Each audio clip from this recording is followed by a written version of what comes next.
Le virus VIH du sida et le microbe responsable de la tuberculose accélèrent mutuellement leur progression et forment un duo létal.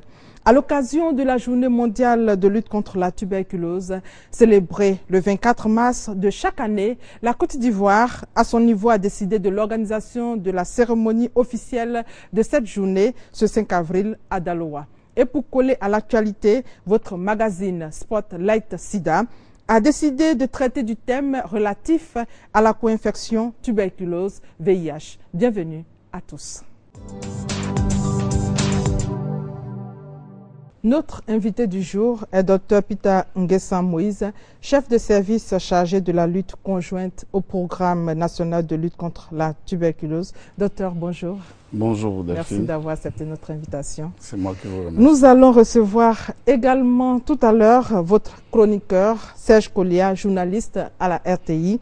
En attendant, docteur, la lutte contre la co-infection tuberculose VIH est régie par un cadre de collaboration en Côte d'Ivoire. Quelles sont les missions et les objectifs assignés à ce cadre de collaboration? Merci Delphine. Je voudrais avant tout propos remercier la Direction générale de la télévision, remercier le PEPFAR qui nous donne l'opportunité de faire la lumière sur un véritable problème de santé publique en Côte d'Ivoire. Il faut dire que la co-infection, c'est en fait deux pathologies qui sévissent dans une seule personne. Alors pour cela, comme en Côte d'Ivoire et dans la plupart des pays où ces deux infections attaquent les hommes, les patients, le ministère en charge de la santé a bien voulu mettre en place deux programmes. L'un qui s'occupe du VIH, qui s'appelle le PENPEC ici en Côte d'Ivoire, c'est le programme national de prise en charge des personnes vivant avec le VIH, et le PNLT, qui est le programme national de lutte contre la tuberculose. Ces deux pathologies étant en une seule personne, il va falloir que ces deux programmes s'asseyent ensemble pour discuter des problèmes de leurs patients communs. Et je pense que c'est une recommandation même de l'OMS de mettre en place un cadre de collaboration dans tous les pays où ces deux pandémies sévissent. Ce cadre est donc le bienvenu. Donc ce cadre est le bienvenu en Côte d'Ivoire.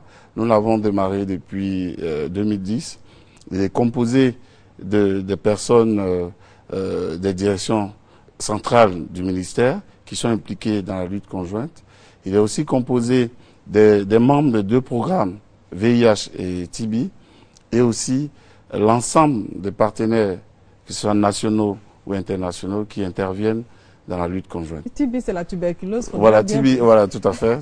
La tuberculose, c'est TB, et le VIH, c'est le VIH-Sida. Ce cadre de collaboration est mis en place à tous les niveaux, au niveau central, au niveau intermédiaire et au niveau périphérique. Quel est aujourd'hui l'état des lieux en Côte d'Ivoire? La situation au niveau de la Côte d'Ivoire, nous allons d'abord prendre la tuberculose. En Côte d'Ivoire, nous avons 162 centres sur toute l'étendue du territoire qui prennent en compte les tuberculeux.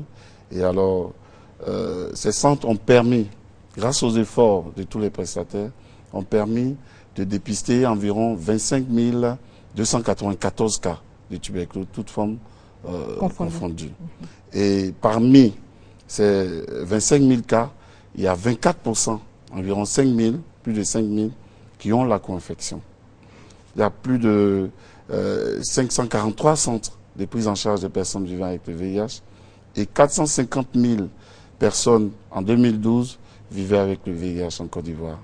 Et parmi elles, plus de 110 000 sont sous ARV. Docteur, nous allons suivre cet élément de Deborah Olapade, élément qui présente bien le sujet du jour, la co-infection tuberculose VIH-Sida. La co-infection tuberculose VIH est la présence de l'infection tuberculeuse et du VIH chez un même individu. Cela s'explique par l'interaction qui existe entre les deux pathologies. Le VIH affaiblit le système immunitaire du malade, active la tuberculose latente et la rend contagieuse. La tuberculose, l'une des premières maladies opportunistes du VIH, est généralement un symptôme déclencheur de la maladie. Les patients atteints par la tuberculose sont donc systématiquement invités à faire leur test de dépistage. Une personne infectée par la tuberculose a de fortes chances d'être infectée par le VIH. Après avoir été découverte comme une tuberculose, en ce moment, on procède au test VIH. Si le test VIH est positif, le patient descend au CMS ici, c'est la cellule d'éducation médicale et d'appui social, avant d'avoir recours aux molécules que vous connaissez déjà, les antirétroviraux. J'avais la tuberculose et puis je suis venu. Maintenant, après ça, ils ont dit que c'est cette maladie qui me suit. Donc, j'ai commencé un traitement de tuberculose. Quand c'est calmé, puis j'ai commencé d'ici. Depuis 2008, j'ai su mon statut. Donc, je prends régulièrement mes médicaments avec les conseils de mon médecin. Je ne bois pas, je ne fume pas, je n'ai pas de rapport non protégé. En 2013, sur 3090 personnes dépistées positives à la tuberculose, 428 ont été déclarées séropositives. Cette co-infection, quand elle n'est pas soignée, est la cause de 25% de décès de personnes vivant avec le VIH.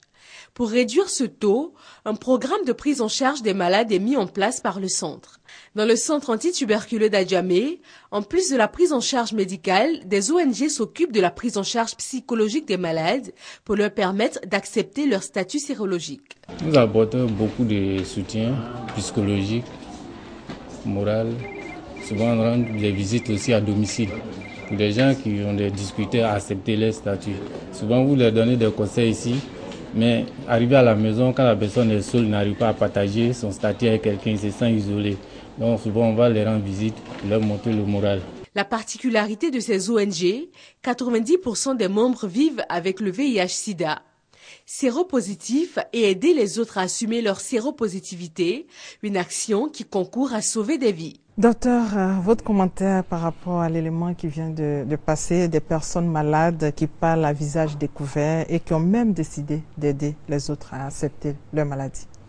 Vous voyez aujourd'hui que des patients, même témoignent à visage découvert et sont prêts à aider les gens parce qu'ils ont compris que aujourd'hui en Côte d'Ivoire, avec la disponibilité des médicaments, on peut vivre longtemps avec ces affections-là. Parce que l'une guérit, on guérit de la tuberculose. Ah, on guérit de la tuberculose quand c'est dépisté tôt. Tôt, tout à fait. Et donc, on a 6 mois, ce co-infecté aura 6 mois pour prendre le traitement de la tuberculose. Et ensuite, il continuera le traitement ARV toute sa vie. Mais bien sûr, sa vie est améliorée. Et donc, aujourd'hui, même les patients ont confiance à ces deux traitements. Et ils savent qu'il faut sauver la vie des autres qui sont encore hésitants. Docteur, le deuxième élément à lancer, c'est un micro-trottoir. Les Ivoiriens se prononcent sur la co-infection, la tuberculose, VIH. De nos jours, les personnes infectées par la tuberculose sont immédiatement prises en compte pour l'infection au VIH-Sida. On peut avoir la tuberculose sans toutefois avoir le VIH-Sida. La tuberculose est contagieuse. Vous voyez, bon, s'il y a contact entre la salive de quelqu'un qui a la tuberculose, mais automatiquement, vous pouvez avoir cette tuberculose. Mais est-ce à dire que le VIH-Sida se transmet aussi par la salive? Ce n'est pas parce qu'une personne a la tuberculose qu'il a forcément le VIH. Non. La tuberculose, c'est une infection pulmonaire qui atteint les poumons. Par contre, une personne qui a le VIH peut développer facilement la tuberculose. C'était l'avis des populations sur la co-infection tuberculose-VIH. Docteur, votre réaction? Nous devons continuer la sensibilisation. Toutefois que les personnes viennent au niveau de nos centres et qui sont dépistés tuberculeux, nous recherchons systématiquement le VIH. Et vice-versa, quand quelqu'un a le VIH, nous recherchons aussi la tuberculose. Et donc nous pensons qu'il faut continuer la sensibilisation au niveau même des malades et aussi au niveau de la population. Je pense que c'est pour cela que cette émission vient à point nommé. pour éclairer la population sur ces deux pathologies qui se trouvent en une seule personne. C'est pour ça que nous parlons de co-infection. Ce qui nous emmène à parler de la prise en charge. Une prise en charge conjointe de la tuberculose et du VIH est effective en Côte d'Ivoire. Peut-on donc parler d'espoir alors? Je voudrais rappeler qu'en Côte d'Ivoire, la prise en charge est effectivement possible. Grâce aux efforts qui sont fournis par l'État de Côte d'Ivoire pour l'achat des antituberculeux, et aussi grâce à l'effort que fait le PEPFAR pour l'achat des antirétroviraux. Nos structures de santé sont équipées pour recevoir ces patients, pour faire le diagnostic de la tuberculose et aussi faire le diagnostic du VIH. Nos prestataires sont formés à la co-infection, donc savent quelles sont les directives, quelles sont la manière véritable de prendre en charge les patients co-infectés. Aujourd'hui, nous pouvons faire un point exact en 2013. C'est-à-dire, sur les 25 000 cas de tuberculose dépistés en Côte d'Ivoire, plus de 22 000 ont subi le test, chez qui on a fait le test du VIH. Et parmi elles, on a dit 24%, environ 5 000, sont co-infectés. Au niveau de la porte d'entrée VIH, nous avons mis en place, grâce à l'appui du PEPFAR, depuis 2010, une fiche de recherche active de la tuberculose chez les personnes vivant avec le VIH. Alors, les patients, à chaque rendez-vous, chaque 3 mois, le médecin est tenu de rechercher la tuberculose chez ces patients-là, en recherchant les signes d'appel, à savoir la toux qui dure de plus de 2 semaines, l'amaigrissement, la fatigue, les sueurs nocturnes, qui vont permettre à ce médecin-là de suspecter une tuberculose chez ce patient. Et donc, ce patient-là sera adressé dans une structure de prise en charge de la tuberculose où il existe un laboratoire pour le diagnostic. Et ensuite, si cela s'avère positif, il est pris en charge. Mais les patients vont à proximité où nous envoyons les échantillons et les résultats sont ramenés au centre. Et nous avons formé ces prestataires-là à la délivrance des médicaments antituberculeux. Donc, le patient arrive à prendre ces 2 médicaments sur place, les antituberculeux et les antirétroviraux sur place. Docteur, nous avons parlé tout à l'heure des efforts faits par le gouvernement, justement en Côte d'Ivoire. Des efforts sont faits pour soulager aujourd'hui les malades. Le centre antituberculeux d'Adjamé vient d'être rénové par le PEPFAR. Images et commentaires de Déborah Olapade et d'Herman Niamien. Le centre antituberculeux d'Adjamé reçoit environ 10 700 patients par an, dont seulement 33% viennent d'Adjamé. Depuis sa première rénovation en 1994, le laboratoire d'immunohématologie et biochimie du centre n'a plus connu de rénovation. 20 ans après, il vient d'être réhabilité. Les salles de bilan sanguin et des examens de crachat ont été aménagées. Le nouveau bâtiment compte aujourd'hui 10 salles équipées de matériel moderne. Depuis quelques mois, nous vivons dans un cadre un peu agréable. Par le passé, nous étions coincés dans cette salle. Bon, je crois qu'on faisait presque tout ce qui concerne la tuberculose et le bilan de VIH aussi. Depuis quelques semaines, vraiment nous avons fait un joyeux bâtiment et qui nous a permis quand même de séparer les activités. Donc, ici, dans cette salle, nous faisons uniquement la tuberculose. Et il y a le deuxième compartiment qui se trouve au sous-sol. Ça nous permet de faire les examens de sang et tout ce qui est bilan de prise en charge des personnes vivant le VIH.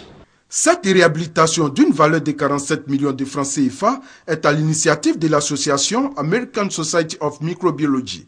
Créé en 1958, le centre antituberculeux d'Adjamé est le premier centre antituberculeux de Côte d'Ivoire. Docteur, quel va être l'impact de ce labo dans la prise en charge des patients co-infectés tuberculose VIH? Je voudrais tout d'abord remercier véritablement la Société américaine de microbiologie qui vraiment vient de poser une action salutaire. Parce que, comme l'a dit le reportage, Adjamé est un centre historique. C'est l'un des premiers centres antituberculeux en Côte d'Ivoire. Il reçoit en moyenne environ 150 patients par jour. Donc vous imaginez un peu la charge de travail de ce technicien qui vient de parler et de tout le personnel de ces structures. Alors il était bien que ce centre-là bénéficie d'un laboratoire qui répond aux normes de biosécurité et surtout de qualité de diagnostic de nos patients en Côte d'Ivoire. L'un des acteurs principaux dans la prise en charge de la co-infection tuberculose VIH, on l'a dit tout à l'heure, est le PEPFAR. Quelles sont les actions menées par cet organisme dans le cadre de la lutte contre la co-infection? Le PEPFAR nous soutient le programme national de lutte contre la tuberculose et via le ministère de la Santé et de la lutte contre le sida depuis une dizaine d'années. Et c'est pas à travers un accord de coopération que le PEPFAR soutient le ministère. Et chaque année, nous devons écrire un plan opérationnel d'environ une centaine de millions. Nous appelons ce plan opérationnel le COP. C'est un Country Operational Plan qui nous permet de mener des activités. Et ça, c'est la centaine de millions qui est donnée au niveau du PNLT pour dérouler des activités chaque année et à soustraire de tout ce qui est comme financement qui est donné par le PEPFAR au niveau des partenaires de mise en œuvre qui sont sur les sites au niveau du terrain. Et ce financement nous permet véritablement de faire des réhabilitations. On vient de le voir, beaucoup de nos centres sont réhabilités grâce au soutien du PEPFAR. Et il y a le renforcement des capacités du personnel qui est fait par l'élaboration des outils de formation. Nous avons l'approvisionnement en intrants de labo pour le diagnostic des 2 pathologies. Et ensuite, ce financement permet aussi de sensibiliser la population et les malades. Et dans le cadre de la prévention, alors, qu'est-ce qui est fait concernant les 2 pathologies? Ce qu'il faut dire, c'est qu'en matière de prévention, il faut agir sur la chaîne de transmission ou bien sur les facteurs favorisants. Au niveau de la tuberculose, c'est une transmission aérienne. Donc il faut mettre en œuvre toutes les mesures qui peuvent arrêter ou bien rompre la chaîne de contamination, c'est-à-dire du malade à la personne saine. Depuis 4 ans, je dirais, la Société américaine de biologie nous aide au niveau du programme national de lutte contre la tuberculose pour la prévention de la tuberculose à mettre en place ce qu'on appelle le contrôle de l'infection tuberculeuse dans les établissements de santé. Et nous avons, grâce à l'aide d'un consultant que la société nous a envoyé, nous avons pu mettre en place tous les outils de formation. Et aujourd'hui en Côte d'Ivoire, des formations vont être faites pour que ceux qui travaillent dans les structures puissent prendre des mesures. Parce que je veux vous dire que le contrôle de l'infection permet d'éviter la transmission de l'infection tuberculeuse du malade au médecin. Donc ça sera des mesures qui seront enseignées aux prestataires. Aussi, on va sensibiliser à travers cela, parce que des patients qui sont venus à l'hôpital juste pour un paludisme peuvent contracter la tuberculose du fait qu'il n'est pas enseigné l'hygiène à la toux aux patients toucheurs. Et donc des mesures seront mises en place dans nos structures pour déjà prendre en charge très vite tous ces patients toucheurs pour éviter qu'ils contaminent dans la structure des patients qui sont venus pour autre chose. Docteur, nous avons parlé de la prévention au niveau de la tuberculose et concernant le cas du VIH. C'est pareil. Je l'ai dit tout à l'heure, il faut agir sur les voies de transmission. Nous savons qu'au niveau du VIH, il y a 3 principales voies de transmission.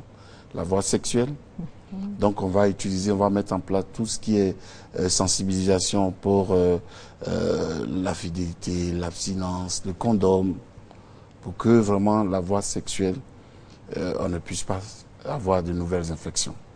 On a aussi la voie sanguine, donc par les transfusions sanguines, et ça, il faut le noter, des efforts conséquents ont été faits au niveau du Centre national de transfusion sanguine pour empêcher de transfuser du sang souillé à des personnes saines. Et il y a la voie, la transmission mère-enfant. À ce niveau, il est demandé à toutes les femmes qui sont enceintes de faire le test du VIH. Si elles sont séropositives, aujourd'hui, il y a des possibilités de ne pas transmettre le virus à l'enfant. Parce que la transmission mère-enfant se fait au cours de la grossesse, pendant l'accouchement et au cours de l'allaitement. Donc, toutes ces mesures Il y a des mesures qui sont prises pour rompre la chaîne de transmission à ces niveaux, à ces différents niveaux. Docteur, comme annoncé, nous recevons notre chroniqueur Serge Collia. Bonjour Serge. Bonjour Delphine. Serge, quelle est l'actualité sur la toile concernant la co-infection tuberculose-VIH? Alors, pour la tuberculose, sur la toile, c'est essentiellement des chiffres qui concernent le taux un peu de mortalité, on va dire, en ce qui concerne la tuberculose. Alors, il faut dire que la tuberculose est la deuxième maladie infectieuse la plus mortelle, donc après le sida. Donc, c'est dire que c'est une maladie qui également agit sur la santé, la vie des populations. Et donc, sur la toile, on nous informe par exemple que 1 300 000 personnes meurent chaque année dans le monde entier du fait de la tuberculose. Et il faut dire que c'est une maladie, on le sait, c'est une maladie qu'on peut guérir, dont on peut se relever. Et sur les 9 millions de personnes dans le monde entier, 3 millions de personnes n'ont pas accès aux soins. Et c'est une question essentielle. Il faut permettre à toutes ces personnes-là d'avoir accès aux soins. Tant qu'elles n'auront pas accès aux soins, eh bien, ces personnes-là ne pourront pas survivre. Donc, si 1 300 000 personnes meurent chaque année, c'est parce que un trop grand nombre de personnes dans le monde n'ont pas accès aux soins. Donc, le secrétaire général de l'ONU, Ban Ki-moon, sur la toile le dit, il faut favoriser l'accès des populations aux soins. En Côte d'Ivoire également, on a ce souci sur 8% de personnes, on va dire 8% de personnes meurent chaque année de la maladie. Et en Côte d'Ivoire, 2013, les chiffres qu'on a pour 2013, un peu plus de 25 000 personnes sont dépistées chaque année et sont soignées, ces personnes dépistées. Donc, quand on est dépisté, on a de fortes chances de guérir. Mais quand on vient à l'hôpital au moment où la maladie est dans sa phase la plus critique, eh bien, il n'y a pas trop de solutions. Donc, c'est une maladie, en gros, qui, sur la toile, il est dit que c'est une maladie qui peut être soignée. Mais il faut venir à l'hôpital. Docteur, vous avez un mot à ajouter sur ce qu'il a dit? Tout à fait. Il faut que toute la communauté internationale et même ceux qui interviennent dans la lutte contre la tuberculose prennent des dispositions en décentralisant au maximum les soins. Parce que selon l'estimation de l'OMS, nous en Côte d'Ivoire, on devrait dépister environ 35 000 cas. Et aujourd'hui, nous avons dépisté 25 000. Donc, il reste encore à dépister 10 000 cas. Et donc, nous allons, pour les années à venir, vraiment maximiser nos efforts sur ces personnes qui n'ont pas accès aux soins. Mais ça peut être dû à plusieurs raisons. Mais la seule chose que nous devons savoir, nous devons aller mener la politique de dépistage actif. Parce que jusqu'à présent, nous menons une activité passive. C'est-à-dire, nous sommes dans nos centres, c'est les gens même qui viennent à nous. Et maintenant, il faut aller vers les populations les plus éloignées, peut-être les plus reculées, qui n'ont pas accès à la route. Il y a plusieurs facteurs qui rentrent en ligne de compte, mais nous devons les rechercher et agir sur ces facteurs-là pour que les 10 000 estimés que nous devions normalement dépister, qui ne sont pas dépistés, nous puissions les atteindre. Serge, vous attendez toujours la contribution des téléspectateurs? Tout à fait. Nous attendons cette contribution. Déjà, les téléspectateurs ont commencé à réagir, à connaître ce site-là, facebook.com/spot SIDA. Pour parler de SIDA, on va dire peut-être un mot sur ce que la toile nous donne comme information. Au niveau de la recherche, les choses, comme on le dit, avancent. Aux États-Unis, on parle du cas de ce bébé qui est né de parents malades de sida. Et donc, c'est un bébé qui est né avec la maladie.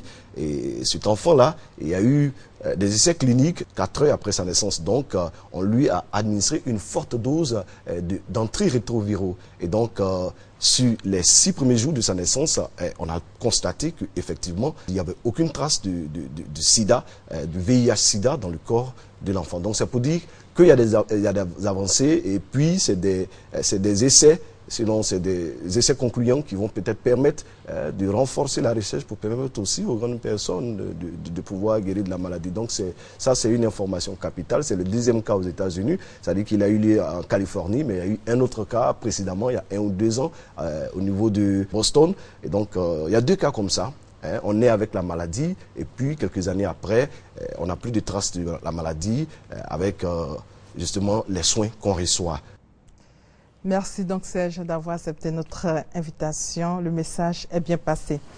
La dernière rubrique de cette émission, ce sont des conseils pratiques sur la co-infection VIH-tuberculose. Docteur, quels sont donc les conseils que vous pouvez donner aux téléspectateurs qui nous suivent? Pour toute personne qui tousse de plus de 2 semaines, il faut se rendre dans un centre de santé le plus proche. Parce qu'aujourd'hui en Côte d'Ivoire, sur toute l'étendue du territoire, la tuberculose est prise en charge. S'il s'avère qu'il est tuberculeux, on fait systématiquement le test de VIH, bien entendu avec l'accord du patient. Pour les personnes vivant avec le VIH, lorsqu'elles sentent qu'elles toussent, il faut qu'elles le signalent à leur médecin. Et il faut aussi que les prestataires de soins prennent en charge la tuberculose chez les personnes vivant avec le VIH.